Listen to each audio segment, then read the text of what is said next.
Saya mohon izin Pak Harto untuk di bawah tadi Pak Mohtar Rosid duduk, Pak Abdul berdiri, saya izin berdiri di bawah. Ya, memang saya dari tadi panas kuping oleh Pak Mohtar Rosid maupun Pak Abdul, rasanya juga dikritik. Tajuk saya adalah program pengembangan keprofesian berkelanjutan atau PPKB. Ini disadur di bahasa Indonesia kan dari CPD atau Continuing Professional Development. Ini perlu saya terangkan, namun memang kita harus dari materi saya sebetulnya ada 4 materi, dimulai dari surat edaran Menteri nomor 6 dulu, Mas. Jadi bisa ditayang. Jadi saya tidak hanya PPKB karena begini. Tadi yang disampaikan di awal, saya menyampaikan bahwa sertifikat digital itu kita perpanjang, yang tadinya berakhir September, diperpanjang Desember dan sekarang diperpanjang Maret. Kenapa?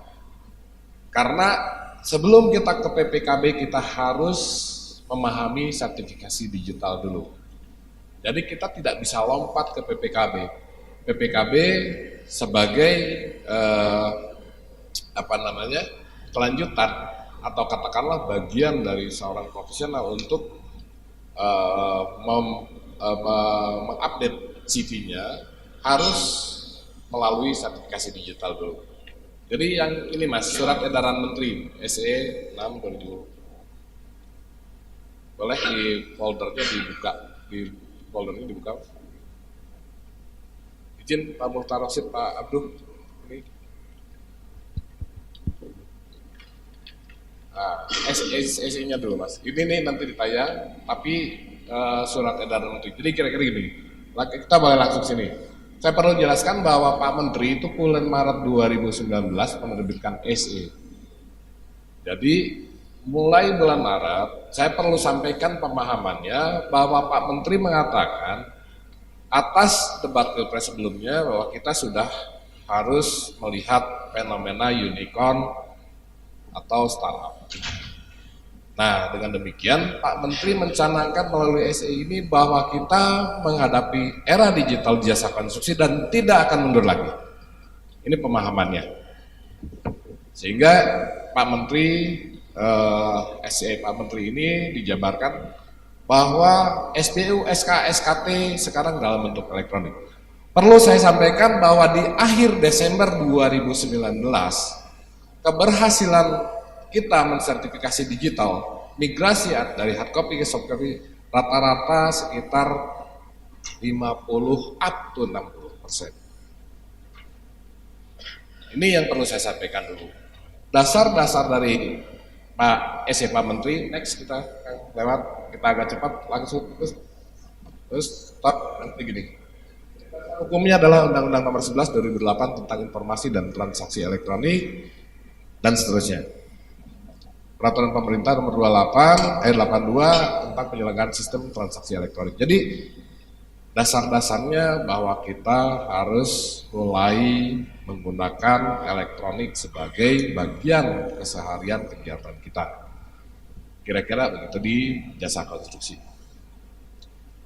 Kembali lagi bahwa atas dasar migrasi ini, saya perlu terangkan ada kesadaran bahwa kemungkinan terjadi degradasi terhadap jumlah. Tadi saya ingatkan, di akhir Desember 2018, LPJK seluruh Indonesia baru berhasil memigrasi 50% up to 60%. Fenomena ini terjadi karena diantaranya adalah beberapa tenaga ahli tidak memahami bahwa seluruh sistem untuk memigrasi itu mengandalkan email personal yang tentunya dikaitkan dengan password user ID. Ternyata beberapa tenaga ahli kita tertinggal informasi.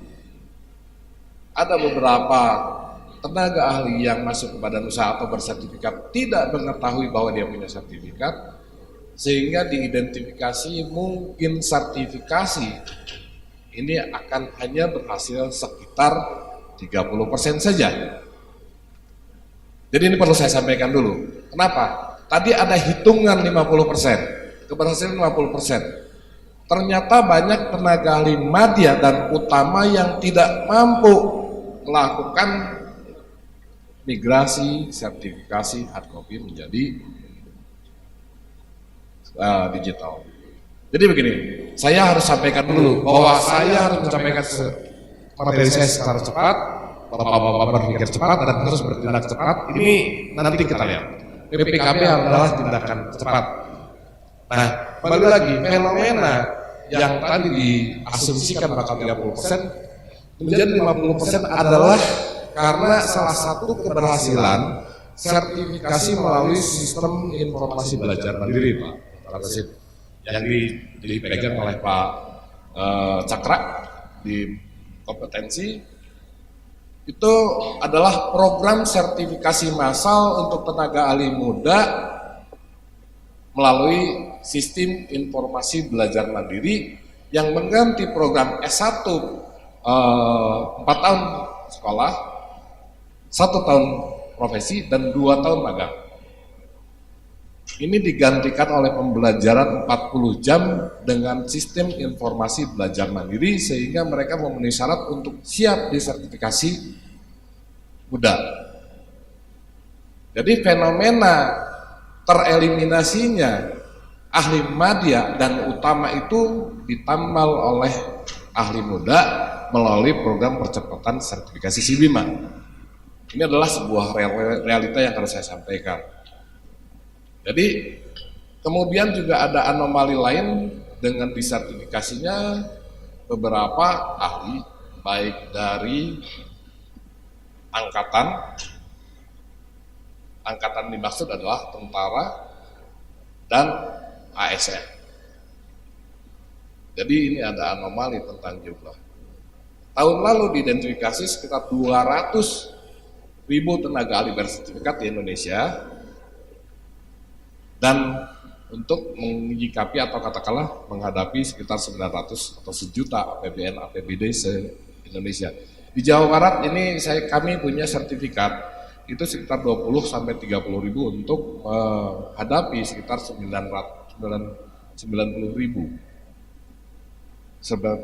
paket APBN APBD. Jadi saya perlu pahamkan dulu inilah fenomena atau situasi yang terjadi hari ini.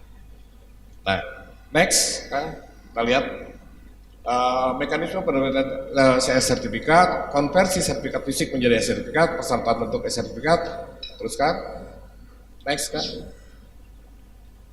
next, pihak yang terlibat, kemudian pengejur sertifikat elektronik, teruskan, silakan, kita harus cepat, kan, enggak, ya, terus,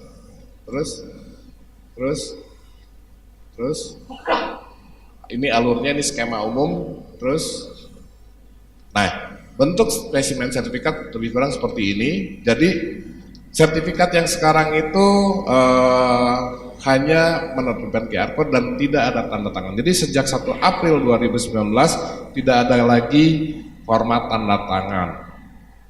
Karena kita juga harus menghadapi situasi bahwa ini percepatan sertifikat terjadi dan tidak ada tanda tangan itu untuk menyatakan bahwa proses kita tidak lagi konvensional. Terus ini perubahannya berikutnya. Terus kan? Nah, ini sudah selesai ya. Sekarang pertanyaannya bagaimana cara memigrasi sertifikat? Ini banyak kendala. Kita slide berikutnya kan di folder. Nah, ini sertifikat elektronik, ini kebetulan punya Inkindo. Next. Tujuan digitalisasi sertifikat adalah menghindari pemalsuan. Tadi jelas ya bahwa tujuannya adalah untuk meletakkan hak Anda pemilik sertifikat, kemudian ramah lingkungan, lebih praktis, digunakan tidak membutuhkan autentifikasi atau legalisasi ulang. Berikutnya, keamanan kemudahan, kelebihan dan seterusnya. Nah, ini surat edaran dari Pak Menteri SK nomor 6 tadi yang rencana saya bacakan. Berikutnya, ini dari LPJKN bahwa LPJKN menerbitkan beberapa link yang bisa diakses untuk migrasi. Berikutnya, ini untuk badan usaha kita lewat saja. Ini juga prosesnya lewat lagi, terus.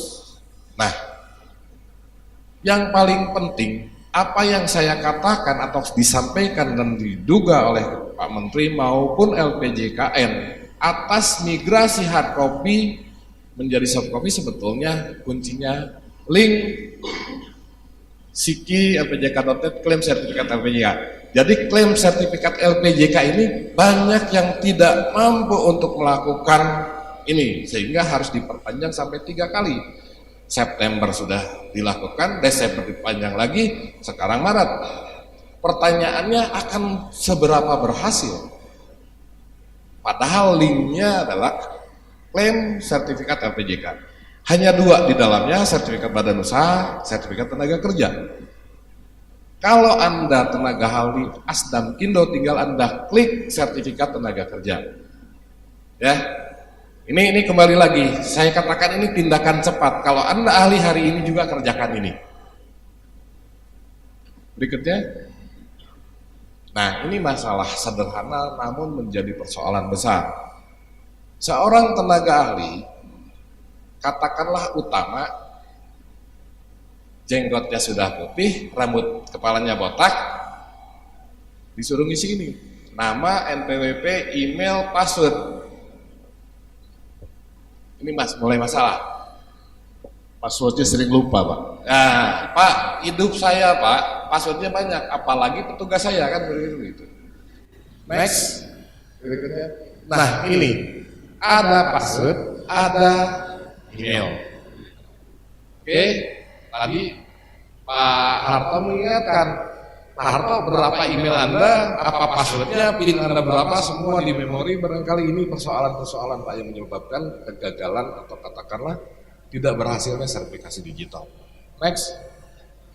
Nah, mana kalau Anda masuk, sebetulnya sebelum ke sini Anda diberikan link lagi, diberikan password lagi, diberikan user ID lagi. Artinya seorang Wahyu adik saya, manakala salah menuliskan alamat email saja, si email itu ngegantung di langit ketujuh. Saya nggak bisa akses, apakah sertifikasi digital saya akan jalan? Karena saya pribadi sampai hari ini menggunakan setidaknya 3 email dan 3 password. Belum lagi PIN ATM, PIN PIN dan seterusnya. Ini menjadi persoalan. Seorang ahli utama, senior, dia harus mencoba mengakses ini. Dan tadi sebetulnya kalau sudah sampai ke sini, ini sudah selamat tahap pertama.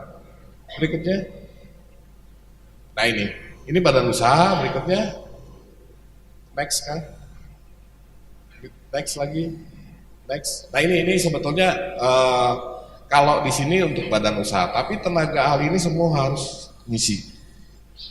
Ini harus diingat. Berikutnya, next kan, next. Next, di sini ada scan NPWP, ada surat pernyataan, ada foto diri pemilik, ada orangnya yang juga harus difoto. Ahli itu harus difoto dengan memegang SKA-nya. Izin Pak Muhtar Rasid, Pak Abduh, saya SKA-nya ada 6, Pak. Ya, Pak Harto kelihatannya banyak juga. Tapi kira-kira gini Pak Abduh, saya arsitek, saya harus belajar K3, Pak. Manajemen konstruksi, manajemen mutu saya ikuti semua. Tapi ternyata nanti terjebak di PPKB karena PPKB mensyaratkan saya 40 SKPK, 40 Satuan Kredit Pengembangan Keprofesian per tahun untuk 1 SKA saya. Jadi kalau saya ada 6 dikali 40, utang saya 2018 240 SKPK. Asik Pak Abdul? Asik, terima kasih. Next kita lihat lagi, izin Pak Abdul lanjutkan. Ya, terus lanjut. Nah, di sini sertifikat elektronik hanya berhasil manakala LPJK mengkonfirmasi. Konfirmasi klaim sertifikat, kalau profesi adalah sertifikat SKA atau sertifikat keahlian. Jadi proses inilah yang menyebabkan Indonesia terdegradasi tenaga kerjanya secara real itu sekitar tinggal 30%-nya. Kalau tadi 50 sekali lagi anomali ya saya sampaikan. Rata-rata ini sekitar begitu. Bu sukses Dirjen sebetulnya dulu menerangkan ada sekitar 150 Pak. Dan memang berdasarkan sertifikat itu tinggal 50.000 saja se-Indonesia Raya untuk menghadapi 900.000 paket pekerjaan. Satu paket pekerjaan berapa tenaga ahli Pak Tarton? Sekarang bayangkan, itulah fenomena yang terjadi hari ini. Jadi perlu saya sampaikan dulu ya. Next. Nah, ini nanti ada statement dari LPJK terkait terampilan terus atau ahli aplikasi yang digunakan untuk mengecek QR code.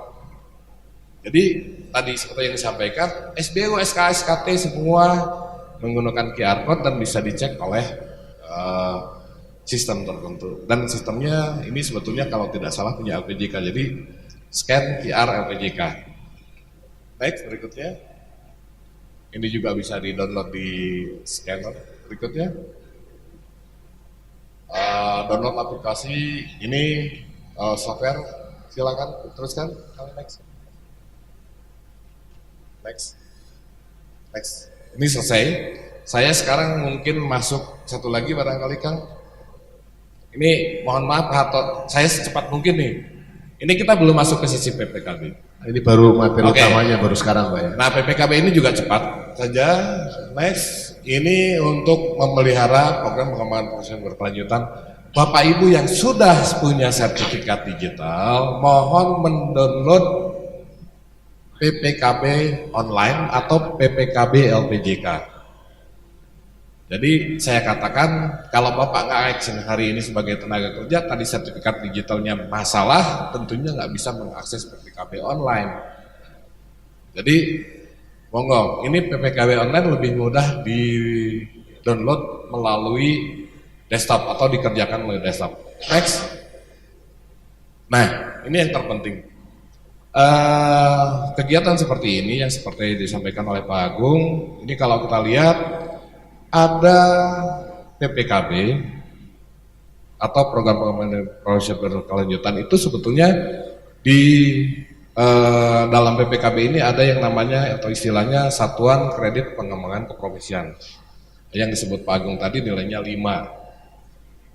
CPD point ya, CPD point nilainya 5. Jadi di sini kita lihat ada yang wajib, ada yang pilihan. Jadi kalau kegiatan seperti ini yang dilontarkan oleh Pak Agung nilainya adalah 5. Tadi Pak Agung menilaikan 5 untuk sesi pertama, 5 sesi kedua, dan sesi 5 untuk online.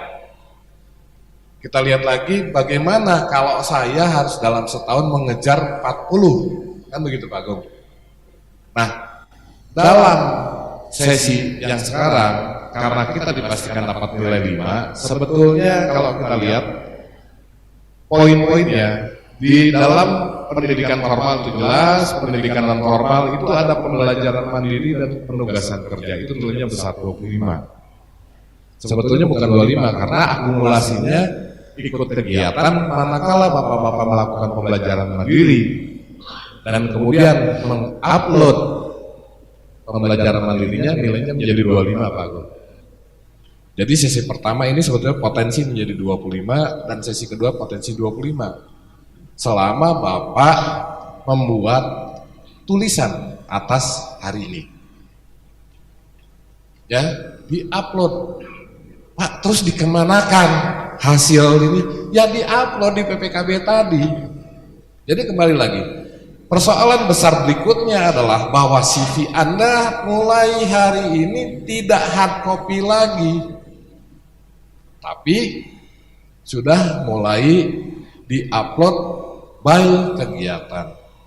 Sebagai contoh Pak Harto, saya arsitek selfie di Paris, Pak Rosid, dengan Menara Eiffel. Buat arsitek itu PPKB Pak. Tapi buat SKAK 3 saya nggak ada gunanya itu Pak. Dan saya kemudian cerita, ada visa, ada cerita bahwa Paris, Menara Eiffel didirikan tahun sekian, itu jadi nilai tambah 25 saya. Nah, inilah yang menjadi bagian, saya berharap mudah-mudahan Bapak sekarang tahu bahwa setelah ini dapat nilai 5, bikin tulisan segera update. Saya hari ini Pak Abduh bicara di sini, membuat karya tulis, masukkan update.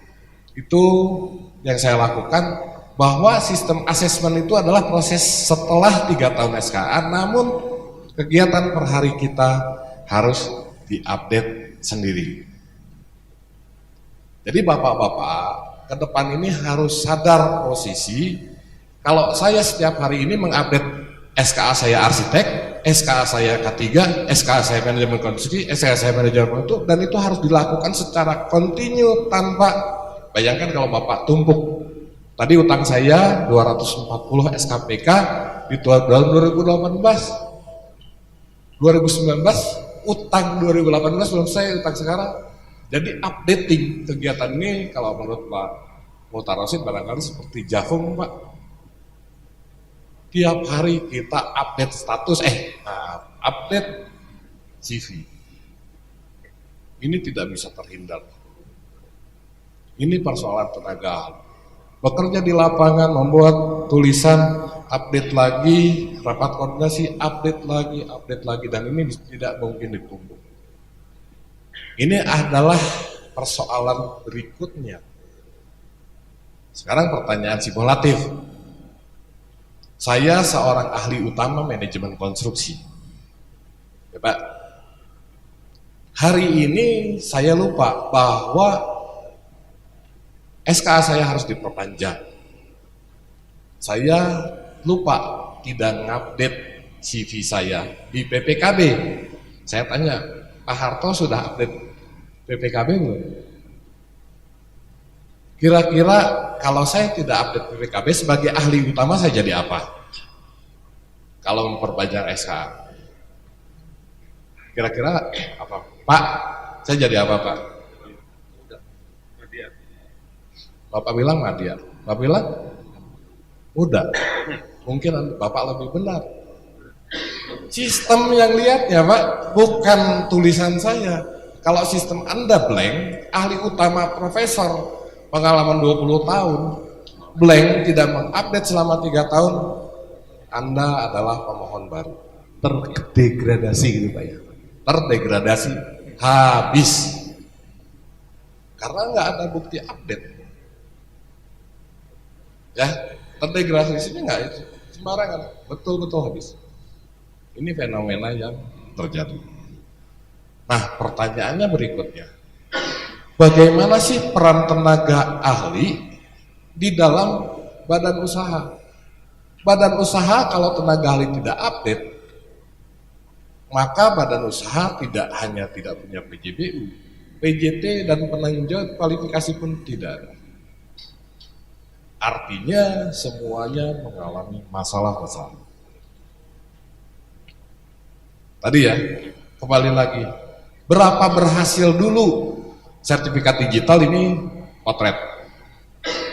Kalau sudah digital, memangnya bapak-bapak sudah update CV sekarang melalui BPKB.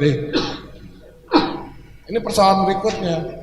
Kita tidak bicara tentang bagaimana situasi umum dan keharusannya, tapi hari ini Anda sampai mana? 5 menit lagi Pak. Persoalan besar PJK di sana, persoalan jasa konstruksi Indonesia di sana. Karena wajib sertifikat digital, wajib bersertifikat, tenaga kerja kita menghadapi persoalan besar. Hanya kembali lagi tolong diingat bahwa seluruh CV Anda sekarang tidak hard copy. Bapak-bapak dari pemerintah rasanya dulu biasa. Wah, Pak Wahyu CV-nya luar biasa. Tapi mulai hari ini saya tidak bisa melakukan itu. Ya, dan kembali lagi tenaga kerja ini sudah menjadi fenomena hari ini bahwa tenaga ahli menjadi bulan-bulanan atas dasar kegiatan kerja secara real menjadi komoditi pemeriksaan baik Dirjen maupun BPK. Memang dilema rate ditinggikan melalui Permen 897, tapi keberadaan tenaga ahli yang harus di lapangan itu juga menjadi masalah, dan hampir 100% semua mengalami masalah karena persoalan ketidakhadiran tenaga ahli. Dan ini selalu menjadi temuan. Ya, padahal kita sekarang tenaga ahli kita habis-habisan, seorang ahli utama pun kalau tidak update, tidak 40 2018, tidak 40 2000. Jadi kalau tidak terpenuhi habis. Betul ya? Tadi kita sudah simulasi, ahli utama seperti saya lupa update, habis. Ini situasinya. Kemudian di proyek juga diharapkan kita full hadir dan lain sebagainya, dan ini menjadi komoditi. Kemudian semua konsultan terkena persoalan terkait dengan kehadiran tenaga ahli dan lain-lain. Jadi kita teruskan sedikit lagi barangkali terus. Next. Ini kembali lagi ya, semua nilai-nilai poin CPD ini by system. Next. Next. Aplikasi, next. Next. Nah ini, balik sedikit. Ini, tentang bagaimana login. Ini semua ada yang web-based, ada mobile Android dan lain sebagainya, sebetulnya fasilitas ada. Kadang-kadang ini teman-teman ahli juga ngomel. Saya juga mensosialisasikan ngomel. Disosialisasi ngomel. Atau menyuruh orang lain. Kok sulit bener? Saya bilang Anda Gojek, Grab, Bukalapak kagak pusing, tapi kok kenapa ini? Masuk ke linknya saja, habis itu ikut tutorialnya. Jadi menurut saya kembali lagi tidak ada alasan kita tidak ngerti. Saya juga begini-begini menolak gaptek. Jadi mohon para tenaga ahli juga ini harapannya demikian, saya selalu ingatkan, tapi ternyata keberhasilannya sangat rendah. Maka monggo lah, silahkan akses, ikutin tutorialnya, insya Allah selesai. Next. 2 menit lagi Pak. Ya, ini untuk pemegang SK dan lain-lain. Berikutnya PPKB online bagi peserta. Berikutnya peserta PPKB adalah tenaga ahli konstruksinya melalui sertifikat keahlian berdasarkan kualifikasi. Berikutnya permohonan registrasi. Berikutnya ini alur registrasi pengisian kegiatan bagi peserta PPKB. Ini dilihat ada PPKB online, https ppkb.lpjk.net. Rasanya ini semua bisa diakses selama kita bisa mengikuti dan melakukan sendiri. Berikutnya,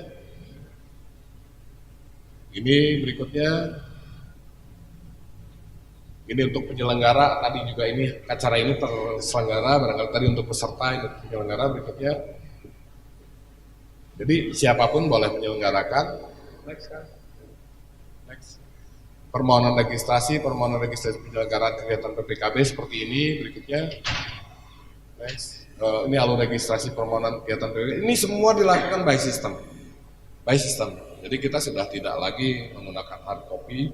Berikutnya, next. Flowchart permohonan sertifikasi, permohonan persetujuan kegiatan dan lain sebagainya. Terus hasil aplikasi, terus bagi asesor. Nah, sekarang tadi saya cerita, saya di Paris selfie di Menara Eiffel, itu PPKB bagi arsitek. Namun nilai atas PPKB ini berbeda tentunya untuk manajemen mutu. Kalau di lapangan di Paris atau di Menara Eiffel terjadi sedang renovasi, kita bisa bicara tentang K3-nya dan lain sebagainya. Namun kembali lagi, itu adalah self assessment-nya kita yang kita klaim dan kita update. Belum tentu asesor menilai. Jadi kita juga masih punya PR bahwa asesor tentunya terkait kompetensinya ada asesor PPKB. Nah ini pemerintah belum menyelenggarakan. Jadi setiap Anda melakukan updating nilai itu lihat dari slotnya, masukkan saja. Nanti asesor yang menilai. Next. Terus informasi layanan PPKB online. Berikutnya ini permohonan online PPKB, ada komite sekretaris. Terus nah ini kembali lagi kita kenalkan https ppkb.lpjk.net, jangan lupa. Tapi sebelum kesini kembali lagi saya ingatkan, jangan lupa sertifikat digitalnya urus dulu. Ini adalah setelah sertifikat digital diurus. Berikutnya, Terima kasih, rasanya ini sudah saya terangkan. Jadi mudah-mudahan rangkaian dari sertifikasi digital dan PPKB ini menjadi sebuah aksi yang Bapak-Bapak tenaga ahli lakukan untuk segera memenuhi syarat minimal untuk bisa berkiprah atau membangun di Republik ini. Terima kasih. Assalamualaikum warahmatullahi wabarakatuh.